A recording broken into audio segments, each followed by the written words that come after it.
All right, in this mini lecture, we're going to discuss a very important part of medical writing, and that's writing review articles.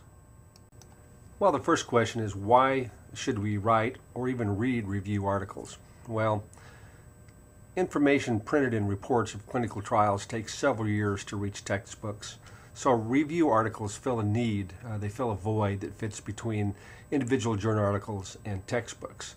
So the purpose of a review article is to bring together evidence and viewpoints that update the reader on a body of knowledge, to enable the reader to understand differing views on a subject, and to even resolve controversies.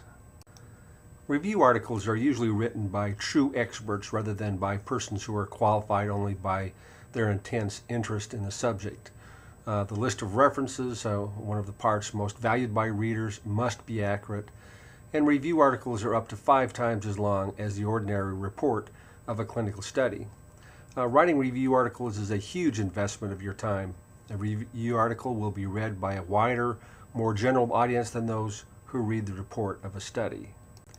Review articles should follow the IMRAD method: introduction, method, results, and of course discussion.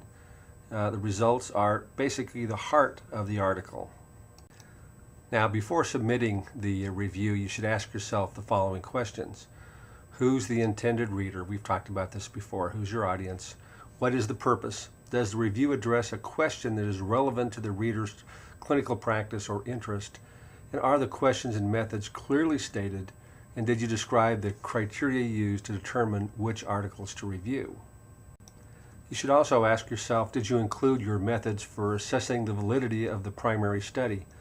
Were the primary studies free from bias? And was your assessment of the studies free from bias as well? And did you include any negative findings? Now, review articles are really written to give perspective to previously published work. It must catch the reader's attention very quickly, and it should provide useful clinical information. And it should be understandable to non-experts. And lastly, it's important to know that there are 2 types of review articles. The first one is descriptive. This brings readers up to date on clinically useful concepts in a constantly changing field. For instance, a title might be tamoxifen, who should be taking it?